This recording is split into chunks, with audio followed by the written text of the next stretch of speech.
El Primero de la Mañana. Con Analía Soria y Claudio Ponce de León. Más escuchás, más te informás. Bien, vamos a hablar con un colega muy conocido, un ex diario La Nación durante muchísimos años, hoy en Radio El Plata, entiendo, creo que ya terminó su programa, lo termina a las 10, y para mí es un gusto enorme poder saludarlo. ¿Qué tal, Obarrio? El gusto de saludarlo. Ponce de León lo recibe. ¿Cómo está? ¿Qué tal, Claudio? ¿Cómo te va, Claudio? Bien. Muchas gracias por llamarme. Una pequeña corrección, no llegué a entender bien dónde la radio que mencionaste, pero yo ahora estoy en AM770, Radio República. Bien. Hasta las 10 de la mañana, desde 7 a 10. Por Bien. eso acabo de salir del programa de radio. Bueno, ¿cuántos años en La Nación, Mariano? 32 años desde el año 88 hasta el año 2019, prácticamente 32 años, porque además hay que sumarle un par de años más de colaboración en deportes, con lo cual cuando era muy chico, casi toda una vida. Bien, habrás visto mucho y parte de la historia reciente de la Argentina, a lo mejor se parecen mucho a estos tiempos. Perdón.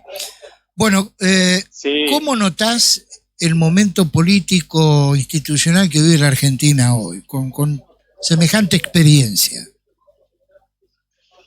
Bueno, yo creo que es uno de los peores momentos que le he visto a la democracia, este momento, porque realmente estamos ante un sistema de partidos políticos muy fragmentados, en donde en el Congreso nadie tiene una mayoría. Esto por un lado es bueno, porque nadie puede ejercer un poder hegemónico, pero por otro lado hay una profunda, discordancia, desencuentros en los temas claves que son de dominio público, ¿no? Que son los ejes centrales que deberían regir a un país, ¿no? Como por ejemplo la política económica, la política exterior, la política tributaria.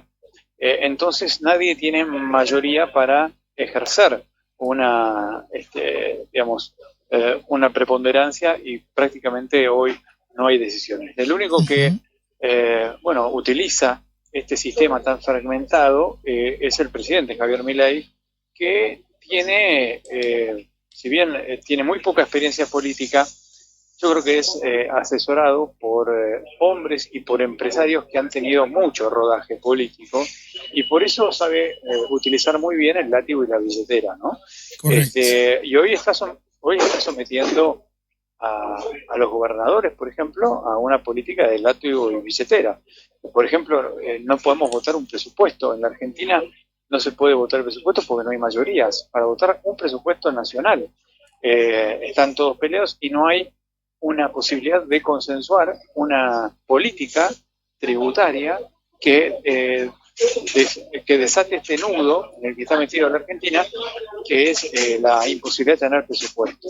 Para el gobierno, todo el manejo de la economía lo tiene que tener concentrado el gobierno, y para el Congreso, necesita darle más dinero a las provincias, a los jubilados, a las universidades, a otros gastos generales que Javier Milei no tiene en cuenta, ni siquiera se los plantea, y por eso no acepta ningún cambio, aunque la oposición le está brindando la posibilidad de obtener recursos por otras vías, ¿no?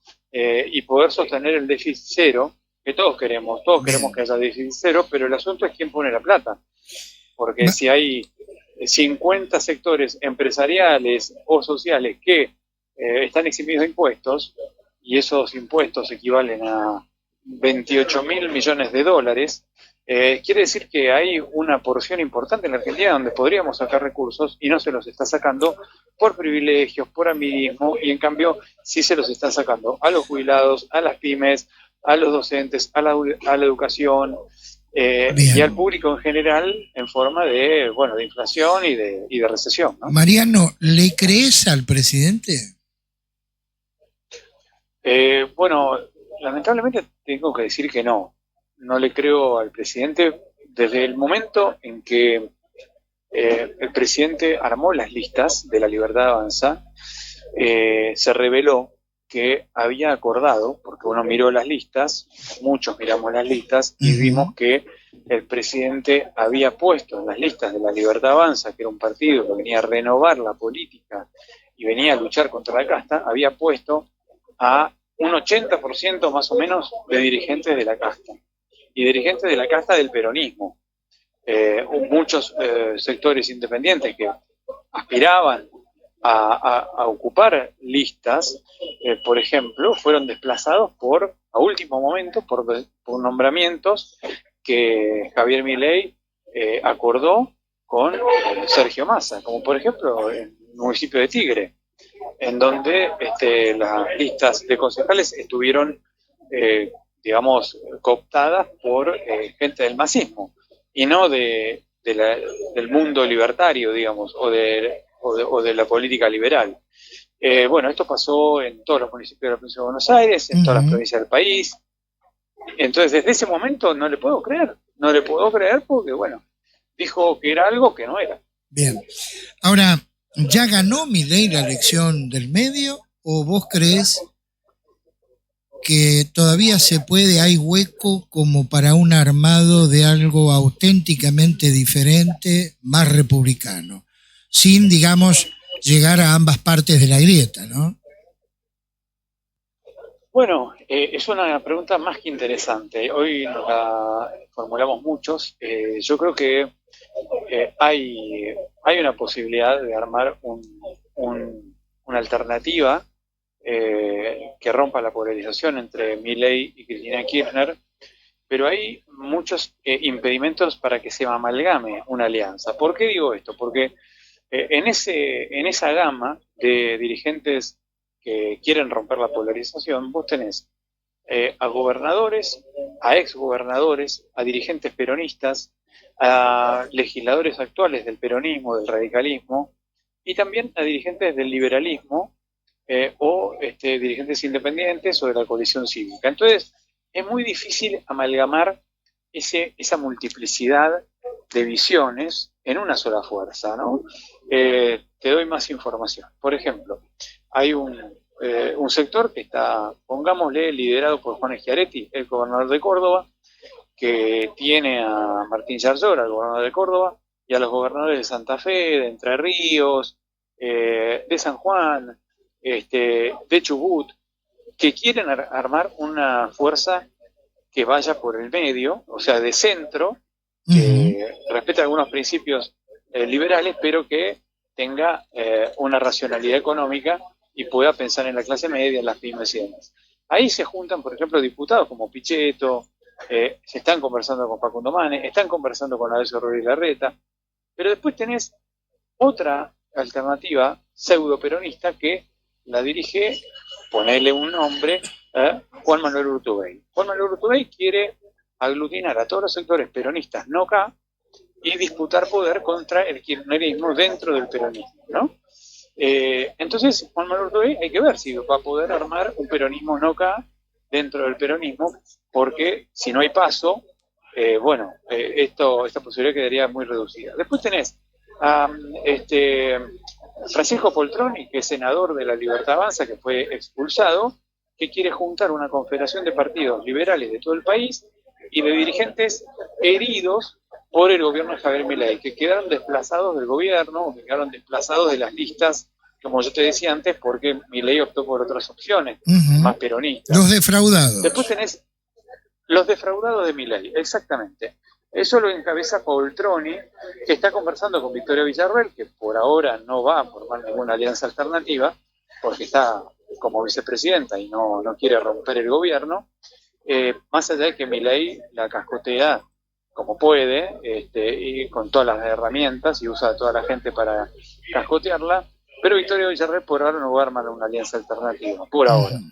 Pero después tenés otra alternativa liberal, que es la de Ricardo López Murphy, con María Eugenia Telerico y con Álvaro de la Madrid, que quieren armar otra alternativa liberal cercana al PRO.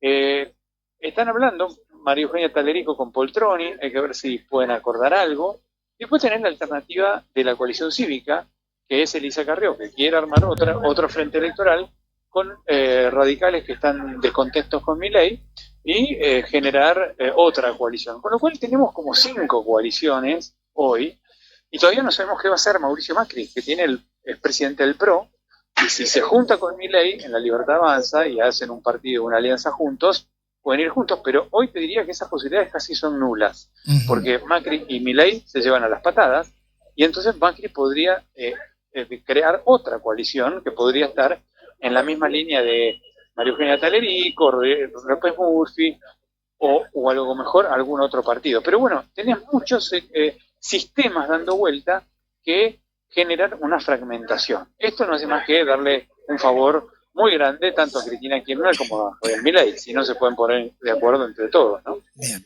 Buen día, Mariano, ¿cómo le va? Soy Analía. Analía, ¿qué tal? ¿Cómo va? Bien, bien. Mariano, apelo a su experiencia. Sé que estuvo acreditado inclusive muchos años en Casa de Gobierno, bueno, no importa. Pero digo, Sí. ¿qué posibilidades hay de una fórmula Milei-Milei? Milei en el 2027 sería. Claro, claro. Bueno, para 2027 faltan más de 3 años, con lo cual, aunque para conformar la lista pongámosle que faltan menos de 3 años, ¿no? 2 años y medio. Pero podría ser, tranquilamente. Hay que ver cómo le va a Milei en estos 2 años y medio que le quedan, ¿no? Cómo evoluciona el programa económico, que yo le veo muchas luces amarillas. Entonces, si a Milei le va muy bien, bueno, va a tener seguramente una reelección y en ese caso una fórmula Milei, bueno, sería ganadora, aunque se le criticaría la concentración de poder, etcétera. Pero puede ser ganadora. Pongámosle el escenario en donde le vaya muy bien económicamente. Ahora, si el gobierno de Milei empieza a tener baches económicos y no puede resolver el problema del 80% del país, que hoy es la falta de empleo, o la recesión, o la falta de consumo, o la pérdida del empleo, como pasa con muchas pymes y muchas industrias, y ahora va a abrir la importación y posiblemente cierren más industrias y más pymes y haya más desempleo, bueno, ahí se abre otro escenario, ¿no? Entonces ahí ya Milei puede tener problemas y creo que ahí se puede amalgamar otra alianza que se componga de actuales dirigentes libertarios. Milei obviamente va a querer tener preponderancia, pero habrá que ver qué espaldas tiene, ¿no? Porque todo esto depende de cómo le va en el gobierno y cuándo empieza a declinar su imagen positiva. Bien. Entonces, en ese caso, digamos, ya ahí veo una necesidad de Milei de armar alguna alianza. Si tiene que armar alguna alianza, va a tener que compartir la fórmula con algún otro sector. Bien, le recordamos a los oyentes que estamos dialogando con el colega Mariano Barrio. Mariano, te hago la última y desde ya te agradezco la gentileza en brindarnos tu tiempo. No, por favor. Desde aquí, desde Pilar, la relación Milei-Cristina Fernández se huele a acuerdo. ¿Qué se siente desde ahí? Bueno, lo mismo. Hay datos objetivos, por ejemplo, todavía no sabemos cómo va a salir la ley de ficha limpia que se va a tratar el jueves, pero en la sesión que fue convocada la semana pasada, la ley de ficha limpia se cayó porque el presidente de la Cámara de Diputados, Martín Menem, levantó la sesión sin esperar un minuto a que se formara el quórum, ¿no? Martín Menem responde a Karina Milei es Javier Milei, y muchos dicen que Milei necesita que Cristina Kirchner esté del otro lado, tenga expectativas de ser candidata para que él pueda polarizar el escenario político, que es lo que estábamos hablando antes, ¿no? ¿No es peligroso Milei cobra esto? más. ¿Cómo? ¿No es peligroso esto? Ya le pasó a Macri, ¿no? Totalmente, yo estoy de acuerdo. Es peligroso, casi es suicida, te diría.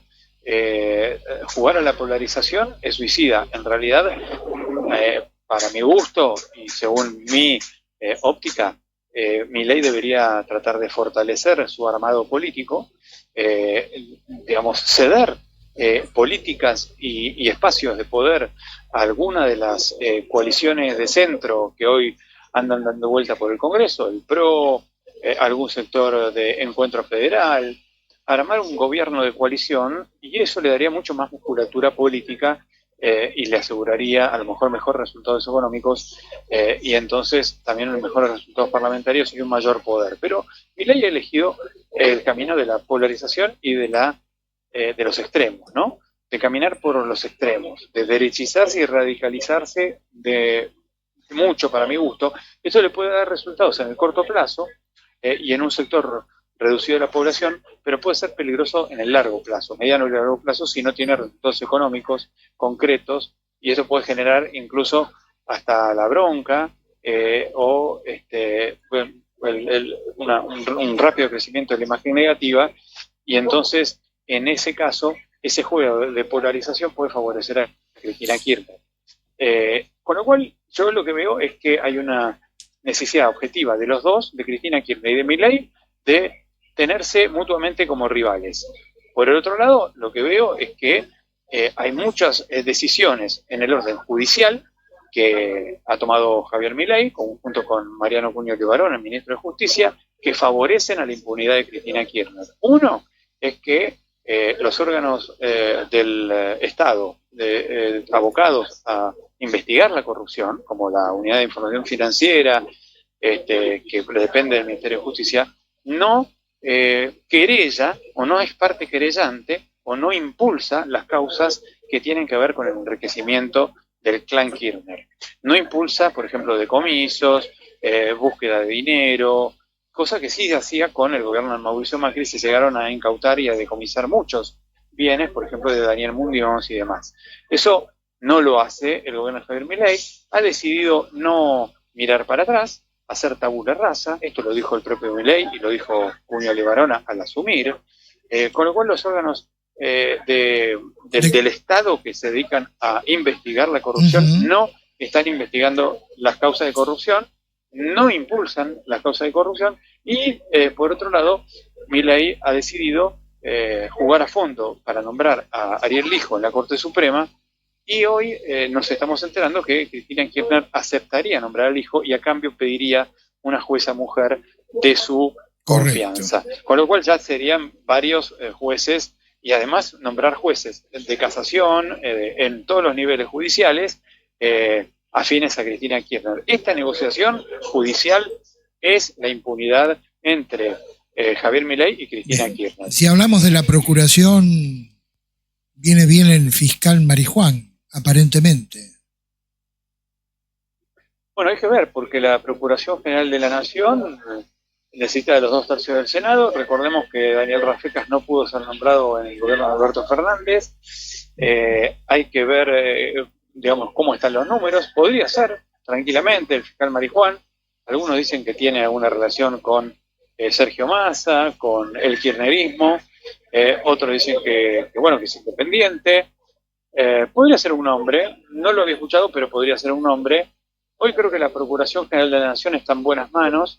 Eduardo, se me fue el nombre ahora. Casal. Pero Eduardo sí, Casal. Eduardo Casal. Eduardo Casal. Sí, Eduardo Casal, exactamente. Bien. Sí, Eduardo, se me fue así, tuve una laguna, un lapsus. Es un excelente procurador general, me parece. Sus fallos y sus resoluciones son impecables. Todo el personal de la Procuración General, que además son los que escriben los fallos y demás, son muy buenos. El sistema de fiscales está funcionando muy bien, incluso en la justicia penal ordinaria tenés fiscales que son muy buenos, con lo cual en ese caso no estamos, digamos, ante una urgencia. Claro, es interino, pero no hay una urgencia por ese lado. Sí hay una urgencia por el lado de nombrar a más de 140 jueces que hoy están vacantes, ¿no? En la Argentina, en todos los juegos federales, justicia ordinaria y demás, y obviamente 2 lugares en la Corte Suprema, porque ya ahora en diciembre tiene que renunciar Juan Carlos Mosquera, con lo cual quedan abiertos 2 lugares en la Corte Suprema, con lo cual hay que nombrar a 2 personas intachables en la Corte Suprema y que no tengan sospechas de favoritismo por ninguno de los políticos de turno, ¿no? Ninguna duda. El periodista Mariano Barrio. Mariano, gracias por tu tiempo. Te enviamos un gran saludo a la distancia y buena jornada.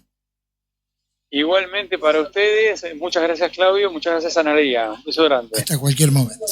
El primero de la mañana. 100% periodismo.